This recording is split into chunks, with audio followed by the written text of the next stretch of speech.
नमस्कार मंडळी, आईच्या पाहुणचारमध्ये मी आपलं स्वागत करते. प्रथम तुम्हाला आजपासून सुरू होणाऱ्या अधिक महिन्याच्या हार्दिक शुभेच्छा देते. मंडळी, अधिक महिन्यात अनेक व्रतवैकल्ये, एकादशी, उपवास केले जातात. तर उपवासासाठी झटपट आणि पौष्टिक असे उपवासाचे थालीपीठ कसे करायचे ते पाहणार आहोत.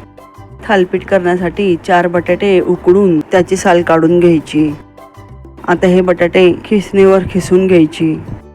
मंडळी, बटाट्याच्या ऐवजी रताळेही वापरू शकता. या खिसलेल्या बटाट्यापैकी थोडासा खिस एका बाउलमध्ये काढून घ्यायचा. या बटाट्याचा रायता करणार आहोत. मंडळी, बटाट्यामुळे थालीपीठाला छान बाइंडिंग मिळते. मिक्सर जारमध्ये 5-6 मिरच्या, कोथिंबीर आणि आलं घालून बारीक वाटून घ्यायचे. आता हा मिरचीचा ठेचा तयार झाला. या मिरचीच्या ठेच्यामधील थोडीशी मिरची रायत्यामध्ये घालायची. मंडळी, काही भागात उपवासाला कोथिंबीर खात नाही, त्यामुळे त्यांनी कोथिंबीर घालू नये. आता थालीपीठासाठी एका तसराळ्यात खिसलेला बटाटा घेऊन त्यात अर्धी वाटी भाजलेल्या शेंगदाण्याचे कूट घालायचे. 2 चमचे मिरचीचा ठेचा घालायचा. 1 वाटी वरीचे पीठ, अर्धी वाटी शिंगाडा पीठ घालायचे. चवीनुसार मीठ घालून गरज वाटल्यास पाणी घालून हे पीठ मळून घ्यायचे. यामध्ये राजगिरा पिठाचाही वापर करू शकता. मंडळी, वरी किंवा भगरीच्या सेवनाने तसेच शिंगाड्याच्या सेवनाने हाडे मजबूत होतात. पाचन क्रिया सुधारून वजन कमी होण्यास मदत होते. तसेच यामध्ये कमी कॅलरीज आणि जास्त फायबर असल्याने पोट जास्त वेळ भरलेले राहते, त्यामुळे भूकही कमी लागते. भगरीच्या सेवनाने रक्तातील साखर नियंत्रणात राहते. तसेच शिंगाड्याच्या सेवनाने शरीर हायड्रेट राहते. पीठ मळताना सैलसर वाटल्यास त्यात शिंगाडा किंवा राजगिराचे पीठ घालू शकता.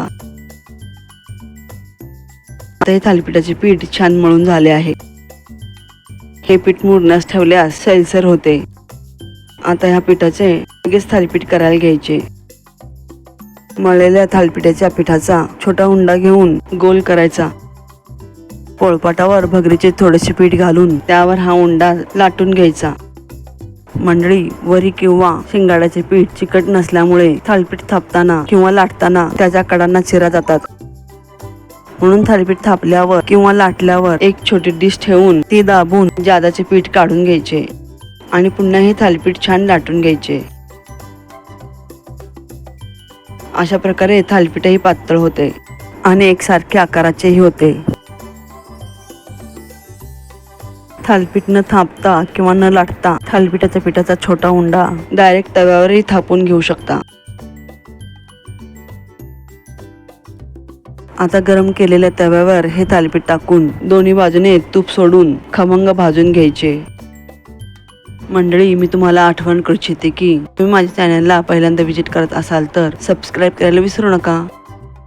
माझ्या येणाऱ्या पुढील रेसिपी पाहण्यासाठी नोटिफिकेशन बॉक्सवर क्लिक करा, जेणेकरून माझ्या रेसिपी तुमच्यापर्यंत पहिल्यांदा पोहोचतील. आता बटाट्याचा रायता कसा करायचा ते पाहू. उकडलेल्या बटाट्याच्या खिसमध्ये 2 चमचे शेंगदाण्याचे कूट, पाव चमचा मिरचीची पेस्ट, चवीनुसार मीठ, साखर आणि आवडीनुसार दही घालून हे मिश्रण छान मिक्स करायचे. बटाट्याचा रायता तयार आहे. गरमागरम उपवासाच्या थालीपीठाबरोबर बटाट्याचा रायता खाण्यास छान लागतो. तसेच या थालीपीठाबरोबर लोणी, साजूक तूप, उपवासाचे लोणचे खाण्यास छान लागते.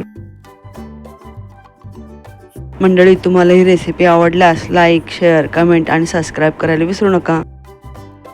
तुम्हाला माझ्याकडून कोणत्या शाकाहारी रेसिपी पाहाव्यास आवडतील हे मला कमेंटद्वारे नक्की कळवा. मंडळी, पुन्हा भेटू एका नवीन रेसिपीसह. तोपर्यंत मस्त खा आणि स्वस्त रहा. धन्यवाद.